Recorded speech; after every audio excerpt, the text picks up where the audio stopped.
So there have been multiple questions, several questions actually, floating around social media, and a lot of the younger people, such as myself, have several questions regarding the rapture, the tribulation, stuff like that, because it seems that we are coming down to the finish line on this whole thing. Can I just stop you and say, I have no idea where you guys come up with these questions. Your TikTok friends and your Instagram friends, you guys are coming up with some humdingers. I'm just going to tell you that. Listen, well, I don't ask questions about the questions. Here we go. I just have them. I'm for ready. You. So, I'm going to start off actually with some more of the biblical side of things. I have my Bible in front of me, but I have the verses written down on my phone. Okay. So Matthew 24:36, the Bible talks about, but of that day and hour knoweth no man, no, not the angels of heaven, but my Father only. If you go down to verse 39, and knew not, they basically talking about as it was in the days of Noah, and knew not until the flood came and took them all away, so shall also the coming of the Son of Man be. Go down to verse 44. It also talks once again, therefore be ye also ready in such an hour as ye think not the Son of Man cometh. Okay. So there are several different verses that talk about we won't know when the rapture is going to come. However, there are signs that point to, you've talked several times about, there's signs that refer to the coming of Christ at the end of the 7-year tribulation. Yeah. So, when wars and stuff that have been going on here recently, when they happen, people on TikTok and social media and younger Christians such as myself, people tend to be like, "Oh, the Lord is near. The Lord is near." Do these worldly trials have actually anything to do with the rapture? Okay, yes and no. So without giving you a big, long theology lesson, so you've got to break up two different things. I've talked a lot about this, that you have two different events. You have the rapture, and then you have the second coming. All right, the rapture, just to define it really quick, the rapture is where he takes the church away. Then you've got the second coming. That happens when he comes to establish his kingdom in Jerusalem for 1,000 years. Okay, so to get into that without getting a big, long, losing people on YouTube theology lesson, the stuff that the book of Matthew is talking about in chapter 24 and 25, those are dealing specifically with the second coming, the events and the wars that will lead up to what precedes that. At the end of the tribulation, the rapture is actually going to occur 7 years before that. So when you are speaking specifically about the wars and all this stuff, that's not dealing with the rapture per se. But the answer is no and yes at the same time. So let me put it to you like this. When you go to Cracker Barrel, all right, and we love Cracker Barrel. If I could get a Cracker Barrel sponsorship from this, that would be fantastic. But neither here nor there. Okay. When you go to Cracker Barrel, they have different times of the year where they start decorating, right? And I use this all the time. I actually heard Adrian Rogers talk about this a little bit years ago. When we go to Cracker Barrel, when we eat there, they decorate for summer. When do they decorate for summer? Back in February. Yeah. And then they decorate for the fall. They decorate for Halloween and all that stuff. They decorate for that back in the summertime. When you get to about, September, October, you start seeing Christmas trees and you start seeing all the Christmas decor. The problem is what? The problem is you're not there yet, but it's telling you, the signs and the things you see are telling you that's coming. You know Christmas is coming when you start seeing those signs. The problem with that is this. When you get to October, you know Christmas is coming, but there's another holiday that's soon coming. That holiday's Thanksgiving, but nobody ever decorates for Thanksgiving. Yeah. Nobody ever tells you Thanksgiving's coming. So when you go to Cracker Barrel and you see the decor for Christmas, you know Christmas is coming, but if Christmas is coming, Thanksgiving's even closer. The signs that are listed in Matthew 24 and 25, those are dealing with that second coming. If you see those signs that are lighting up, the wars, the rumors of wars, the pestilence, the famine, the earthquakes, the different things, you see those things coming, you know the rapture's even closer because it's closer than the second coming is. So yes, there are signs that are going to be pointing, but you've got to kind of read into those signs because those are speaking about something a little bit further off. Okay. Another question a lot of people ask, and I'm also curious about myself, is later on in this chapter, I believe it is, it talks about he will come as a thief in the night. Okay. If he comes as a thief in the night, and there's also a verse somewhere in here, I have it in my notes. I don't think I can pull it up on the spot right here quickly, but it talks about, I'm paraphrasing, but be leery of people who are coming and saying peace, peace. Do you think that when things get bad like this, we're actually not as close to the rapture as we think? Because when it's talking about a thief in the night, if there's wars and stuff going on, that I think your flesh side of you makes you think like we're closer because things are bad right now. But with it being a thief in the night, that almost to me implies that things aren't going to be that bad when the rapture occurs. I want you to think about something. Maybe change the way you're thinking a little bit. All right. Think about it from a microscope and a telescope. All right. The microscope view is really close, and that's going to be changing. You've got times of war, times of peace, times of war, times of peace. You know, you look at wars and you're like, it's coming, it's coming, it's coming. Then all of a sudden, peace treaties are signed, and well, it's not coming, it's not coming. That's the microscopic view. The telescopic view is that far away, looking at it from a more distant view. You get a better angle. What you're going to see when you look at biblical things, the thief in the night, saying peace, peace, but wars and rumors of wars. What you need to look at it is from that telescopic view. That telescopic view, you start looking, wait a second, what is our time like? Not the day, not the moment. What is this time period like? Well, there's no doubt this time period is more chaotic, is more full of anxiety, more war-torn than a lot of other times in history. Now, you're going to have people that argue that. And I can imagine the TikTok people have they're going to give you all types of illustrations, but there's really never been across the globe a more chaotic time, war-wise, instability-wise, than really from the 1900s until today. I mean, the massive world wars. You have the ups and the downs. So you're going to, in order to answer that question, you've got to change the way you're looking. If you take a microscopic view, one war, peace. Another war, peace. No. You have to look at it at a telescopic time. That makes sense. That would be the way that I would tell you to look at it. Okay. Is there any indication, this is one thing when I was looking through this and studying this, is there an indication, I know like you said, like you see signs of the second coming post-tribulation, after the tribulation, there's signs of that. Do you think that, how do we know that we can see signs of that before the tribulation? Or is there, because I think some people can interpret it, or, maybe not interpret it, but just kind of think of it along the lines of those are things that you'll see after the rapture. All right, so give you an illustration. Think about a ship, all right? Big ships turn slowly. Big ships do not make sudden right-hand turns, okay? Think about the cosmos, the world, the economic systems, the governmental systems, all these systems. Those are big ships. They don't turn quickly. Here's what I mean by that, okay? Wars and rumors of wars. One day, if those are the things that are normal in the tribulation, those aren't just going to happen. That ship's got to turn. The time has got to turn into that. The breakdown of society. You're not just going to wake up one day in the tribulation and that stuff be. It's going to intensify in the tribulation, but it's not going to begin in the tribulation. There's always got to be a starting point way back here.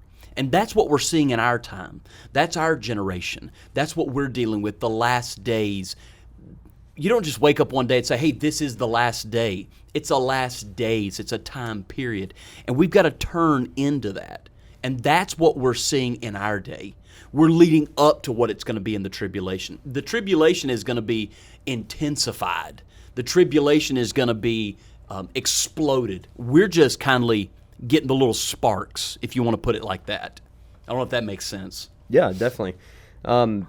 Another question I have is, so earlier on in Matthew chapter 24, I was trying to find it, but it talks about some of the things you'll see the wars and wars, and it said, but these things must come to pass. One of the things it said is it talks about persecution of the Christians and how every nation will hate us. Yeah. We're definitely getting to that point. We are coming close. However, here in America, we do still, as of this moment, have religious freedom. Do you think that we would see a complete withdrawal of the ability to publicly be a Christian before the rapture happens? Maybe, and maybe not. Here's the answer to that question. Religious freedom does not equal religious acceptance. Just because we're free to worship does not mean that we're not persecuted, that we're not afflicted. The verse you're talking about is actually in the beginning of Matthew 24, where Jesus makes the statement. He says, many shall be offended. You will be afflicted, persecuted. It's in chapter 24, verse number 7 down through verse number 13 is where you're talking about. But I think you've got two different things. Religious freedom in the West, in America, in the Western cultures, that does not mean religious love. The government does not love Christianity. People do not readily accept. You can look at some of the comments that you and our friend over there, Troy, so lovingly show me people say on TikTok. And this is true. We're free to preach, but that doesn't mean people love us. Jesus does not say that you'll lose freedoms. He says you're going to be hated. He does not say that they're going to throw you in jail, every one of you. Yeah, he does say they're going to hail you, is what he says, into prisons. But that doesn't mean that it's against the law to do X, Y, and Z. So you got to break those two things up. And I think what you're doing is what I do. You're wanting that click. That's when they take our freedoms, that's the sign. No. You've got to see in the Old Testament, the New Testament, it's a slow fade.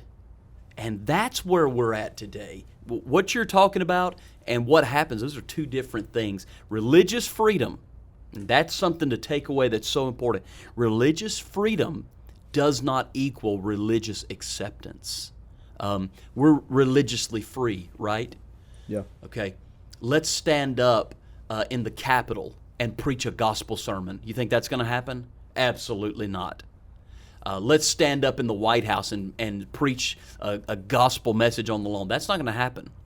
We're religiously free to do that, but it's not accepted to do that. Yeah. We would be hated. So, yeah, the answer to that is it's a little bit mixed. All of these answers are, they're all mixed.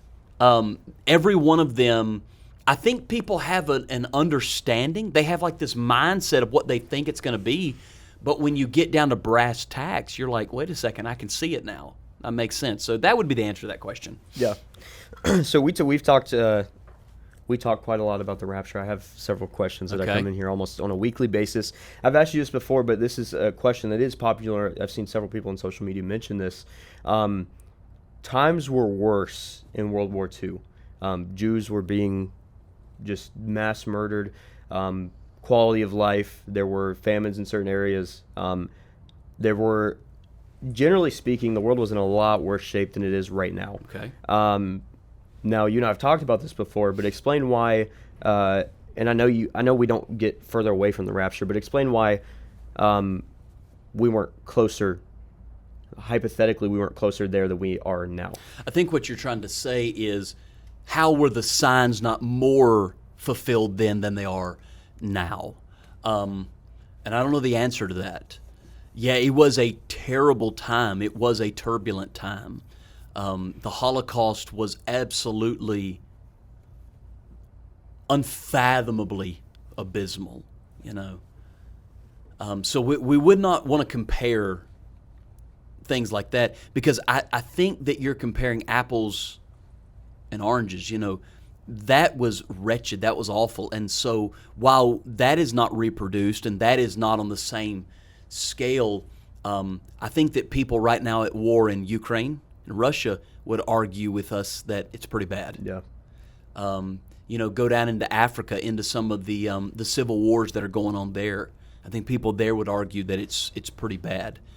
So I don't know the full answer to that. I do think, though, that you've got that may go back to the previous answer, the telescope versus the microscope. Yeah. Looking at a 7-year period, a 6-year period, versus hey, I'm going to be honest. We are one decision away. As of this filming right now, we're still waiting on Iran to respond to Israel. Yeah.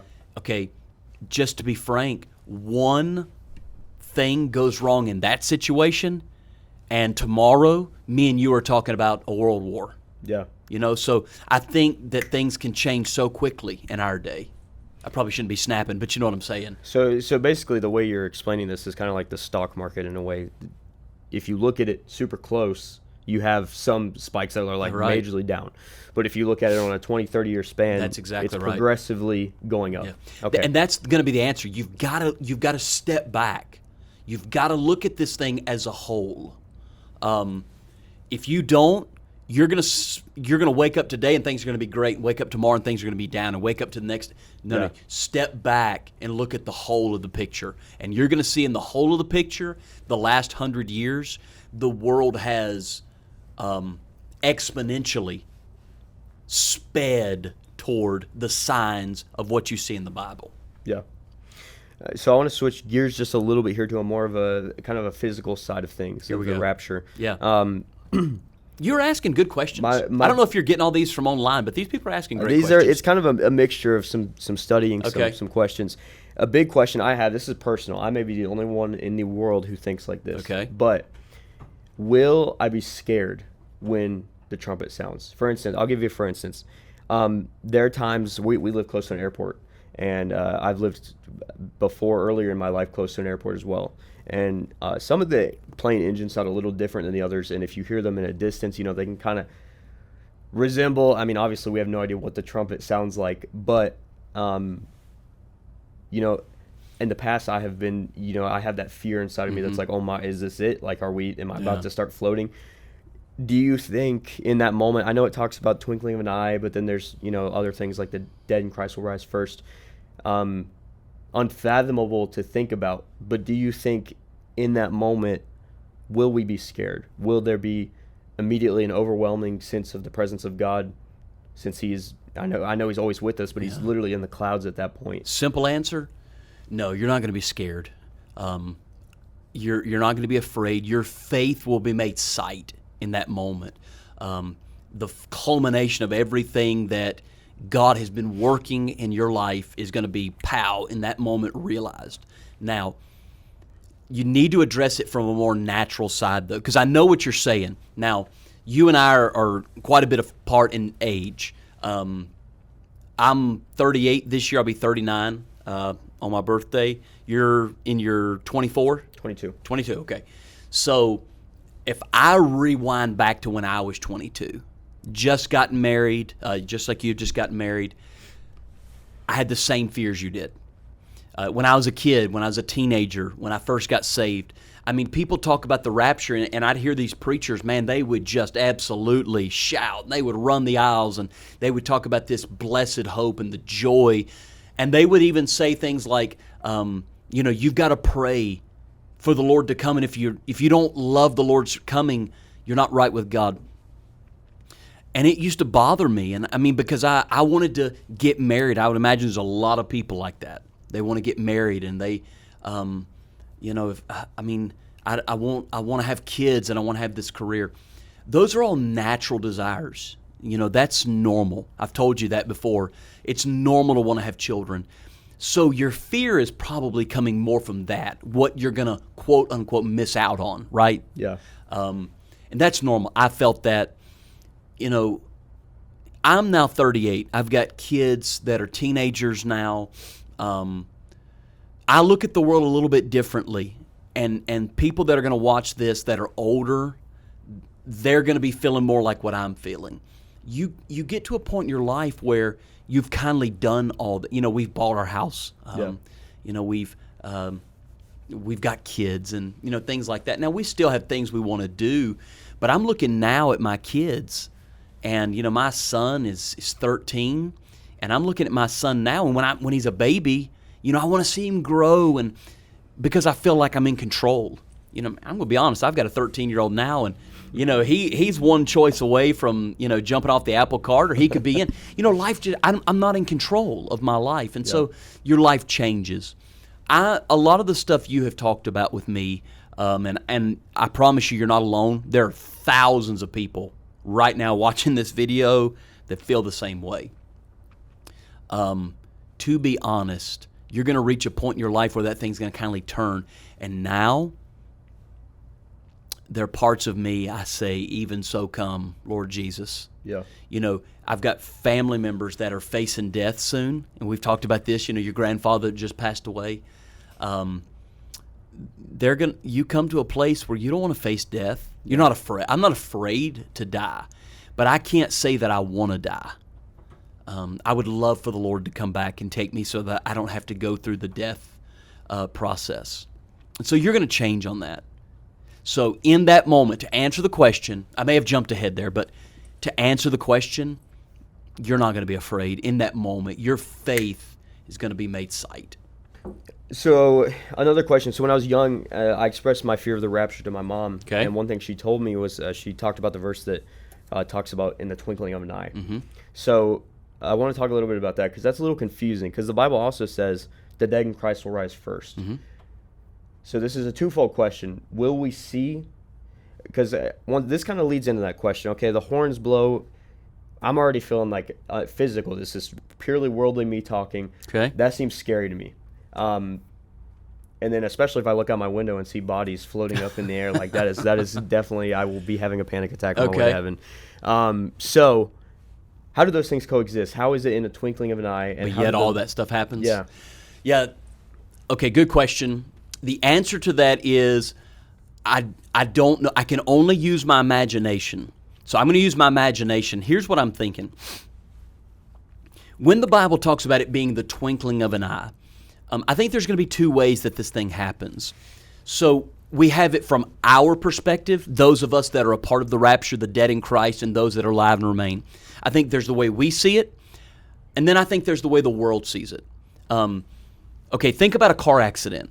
If you've ever been in a real car accident, it's really odd that it happens, but it's like time slows down. You experience the hit. You experience the jostling. It's like everything's in slow motion. I've heard people say that when they're in a car accident, they can count how many times they actually flip. It's like it slows down. But if you look at that wreck from the outside, yeah, it's just like bam, it's over, it's done. It's a split second. Okay, I think that's a little bit of the way, bad analogy, car wreck, but I think the rapture's a lot like that. I think from the world's perspective, pow, they're here, they're gone. Graves are full, graves are empty, bam, gone. I think for you and I, though, in that, we're going to see it all. I think we see the dead in Christ that rise. I think we hear the trumpet.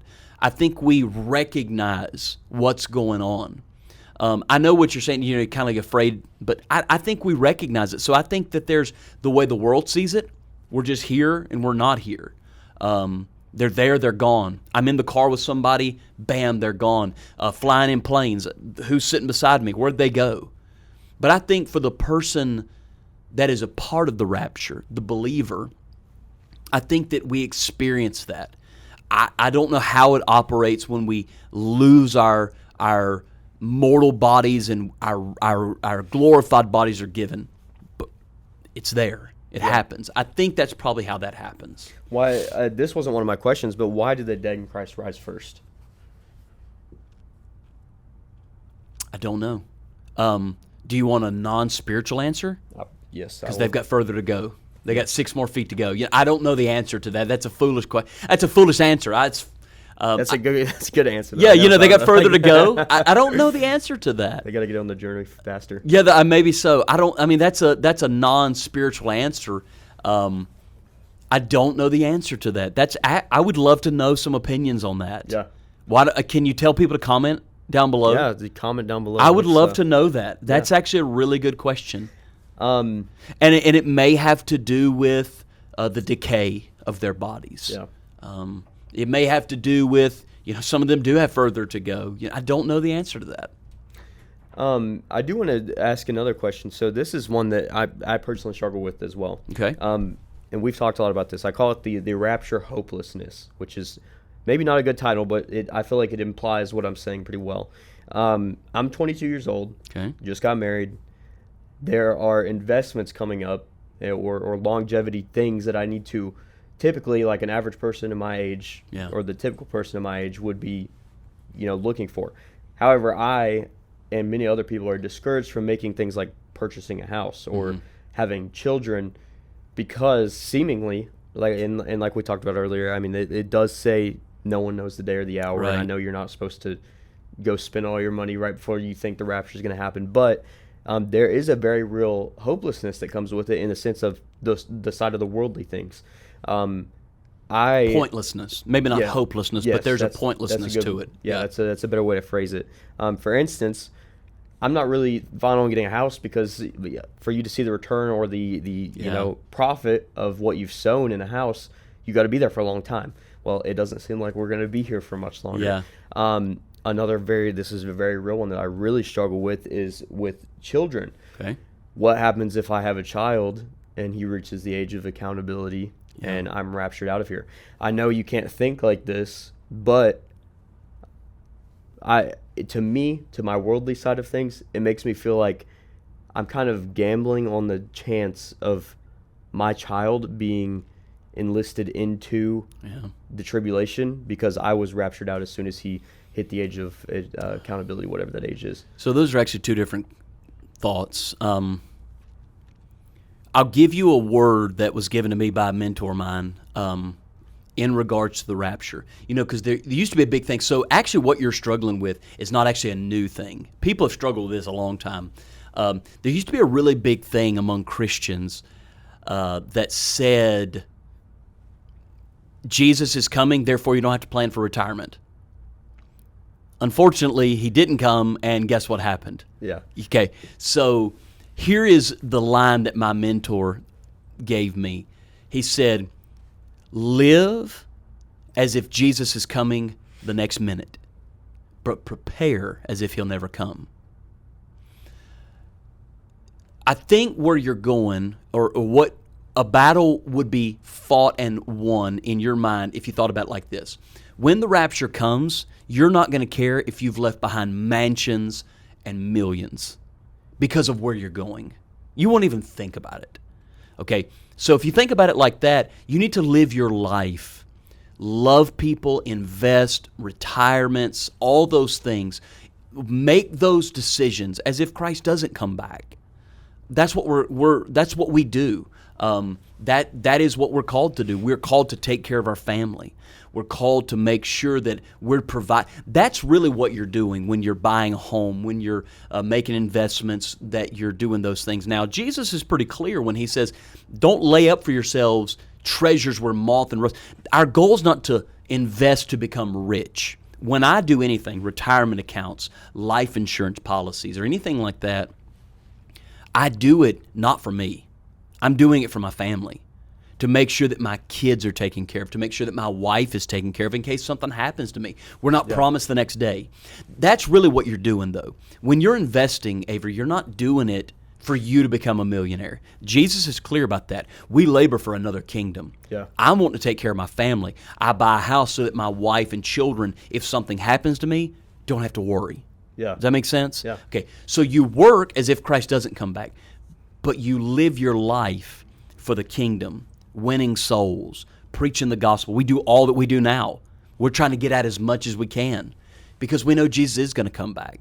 So that would be my advice to you on that. It's not a hopelessness. Don't think about it. It's a point. Well, if he's coming back, why? No. We're going to labor as if he's coming today. Yeah.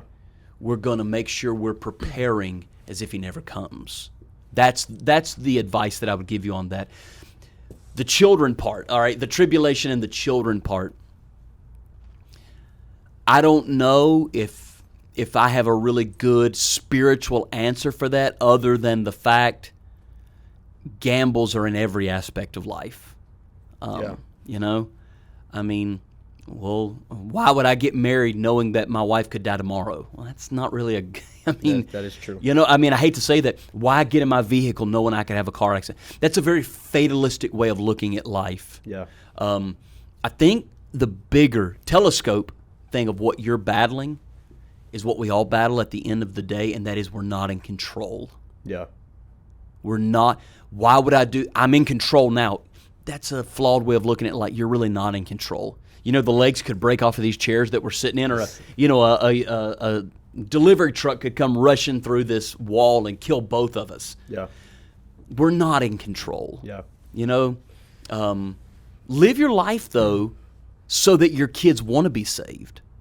Live your life so that your kids want to choose Christ. That's what I would tell you to do. Yeah. I heard, I don't remember who told me this, but this was something that did help me along those lines of thinking, and it was a reminder that God knows you when you were placed in the womb. So before even their life, a child's life has really even begun, God knows their purpose and knows who they are, what they're here for. So Jeremiah actually said that in Jeremiah 1. He said, before I was even formed in the belly, you knew me, Lord. And God knows our days. God knows our steps. God knows our time. And He knows our kids. If we're blessed to have children, I would really challenge you. Don't walk in that fear. Yeah. You're a man. I mean, I'm going to be honest. You want to be in control. You like having your thumb on things. I do too. We all do. You're going to get to a place in your life where you're going to realize more than ever you've never been in control. Yeah. That's not a really good answer. I know that. But that's a really spiritual answer, and it's true. Yeah. So you got to keep going. Going kind of back to the children. Okay. So I know when children die, it's believed and said that they're going to heaven. Does that occur for the children who have yet to reach the age of accountability during the rapture? Yeah, I think it does. I think now there are no specific verses. You have to draw a system of verses on that. I've preached on that before, so I won't preach that here. But yeah, I think so. I think that children that are before that age of accountability, before the age of understanding that they need to make a decision. I don't like that word accountability, but you know what I'm saying. Yeah, I believe they're raptured out. I believe they're taken. Same with children that die. Before they really reach that age, I think that they are resurrected in that day too. Yeah. Do you think that this is one thing that has kind of always been very interesting to me? So, before I got married and everything, I've always kind of, for some reason, that was my goal forever, was just to get married. So I always prayed. That was your goal. Ever since I knew you, Yes, that was your goal. That was my goal, and I have been blessed by God. I have. Okay. God has blessed you. You have got a good wife. This is very true. She is a blessing to you. She's probably watching this right now. Good. I gotta remember what I was gonna say. Oh, sorry. Goal before you got married. Look at your notes. I'm sorry. I interrupted you. Yeah, you're good. You're good. Okay. Sorry. So anyways, I always prayed for the rapture for the Lord to tarry His coming, because selfishly, I still had a life to live. I still do. I'm still young. That's what a lot of these questions have been about. Okay. But there are older generations, like you said, where it kind of switches. Yeah. And they start praying. Specifically, my grandpa, before he passed, started heavily praying that the rapture would come before he were to pass. And I know a lot of that is because you don't want to face death. I mean, it would be much easier to be raptured out of here than die with something painful or a disease or something like that. However, do you think that it's biblical to pray for the rapture to come? I know it's kind of inevitable. I don't think anybody's prayers can push it back or bring it sooner. True. But I am reminded of, and I don't know the context of this verse, so I am kind of hesitant to say it, but it talks about where there is no vision, there is no way, or where there is no vision, the people perish. Okay. And I've always interpreted that verse as just the standalone verse of you're supposed to have, want something. You're supposed to have a goal, a calling, something to pursue. Do you think that it's biblical to pray for the rapture to come sooner instead of praying that we see one more revival or one more, outbreak of the Holy Spirit? Answer, short, it is biblical to pray for the rapture. Answer, long, I don't know why you could only pray for why you only had to pray for one of those things. Why couldn't you pray for both of them? You know, you are correct. What you said's right. Our praying will not hasten the rapture one more day, or it will not extend it one more day. That day is set by God. No man knows the day or the hour but my Father in heaven. That principle remains.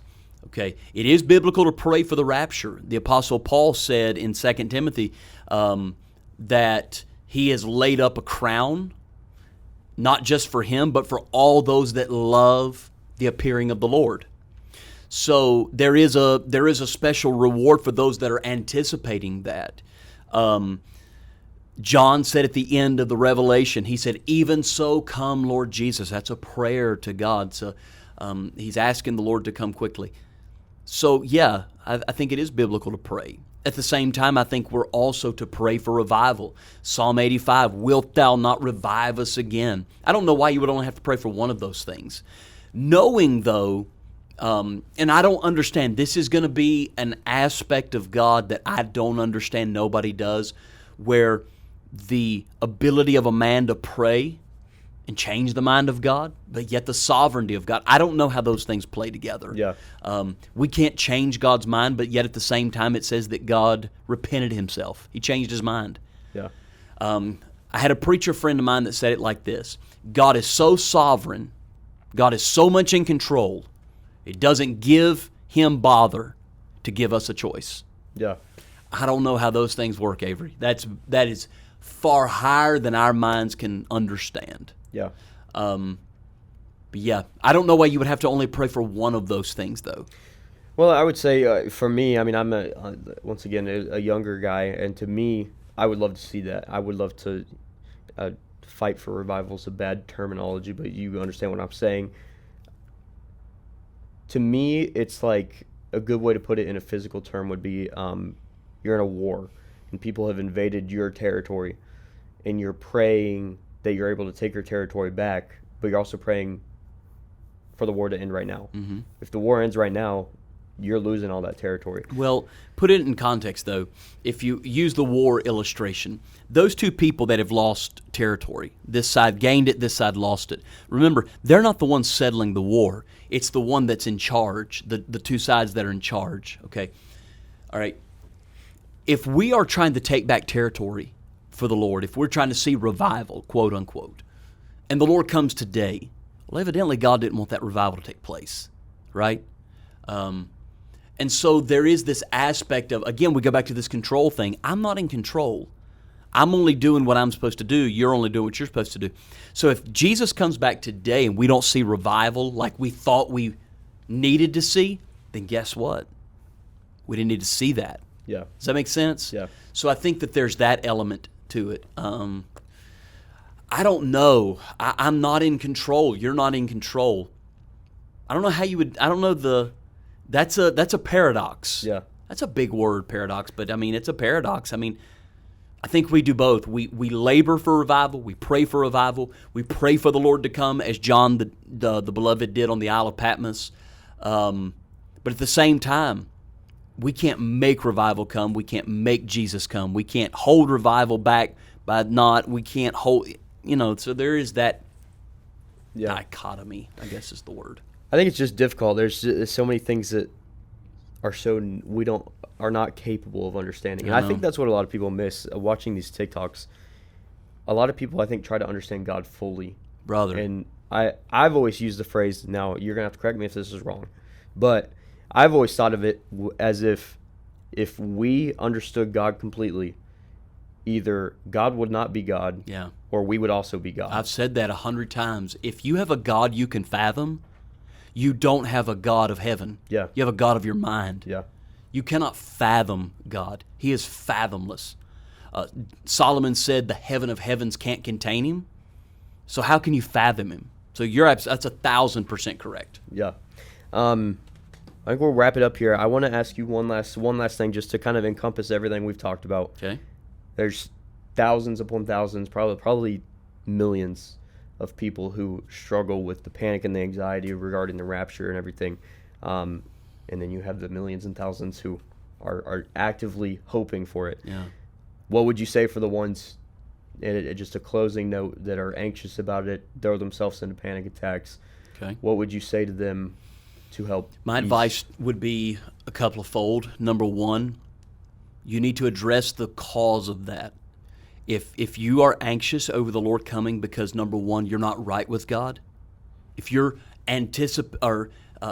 you're not looking forward to it because you got all this sin you want to do and you want to live in, then you need to get your heart right with God. You need to make sure that you are walking with Christ. You need to make sure that you have given your heart to Jesus Christ, that you have been saved, that you're right with God. That's number one. If that anxiety is coming because you love your sin, Judgment Day is not going to be a fun day for you. You need to make sure that you're right with God. That's number one. Number two, if you are someone prone to anxiety, and this is just another thing you're anxious about, then I think that that's something you need to address. I think you need to take that to God in prayer. That may be something that you need to talk to your pastor about. That may be something you need to talk to a counselor about. If you're someone that's just prone to anxiety, and there are people like that. I mean, that's not an abnormal thing. Number three, if it's someone like you, you're not really prone to anxiety, but that stage of life that you're in is kindly what pushes you back on that. I think number one, you need to realize it's fairly normal. It's just part of the stage and age you're in. But I think you can pray over that. Lord, you know where my heart is at. I think you need to be very, very aware, Avery, that God knows your heart. You know what I'm saying? Yeah. I think you need to say, now, Lord, when you pray, you know what I'm feeling. You know why I'm feeling it. So make my heart right if it's not right. And if this is just something normal, then give me the grace to deal with it. Yeah. So I think you just need to realize where you're at. Those would be my 3 pieces of advice. If you're not right with God, get right with God. If you're someone prone to anxiety, talk to your pastor or counselor about it. Number 3, if it's just the stage of life you're in, you're young and you want to live life, that's normal. That's actually a really good indication that you have a creator. The fact that you want to live, you want to be a part of life, that's how your creator made you. So those are my 3 pieces of advice. Good questions, though. It's very good. All right. Thank you. You the man.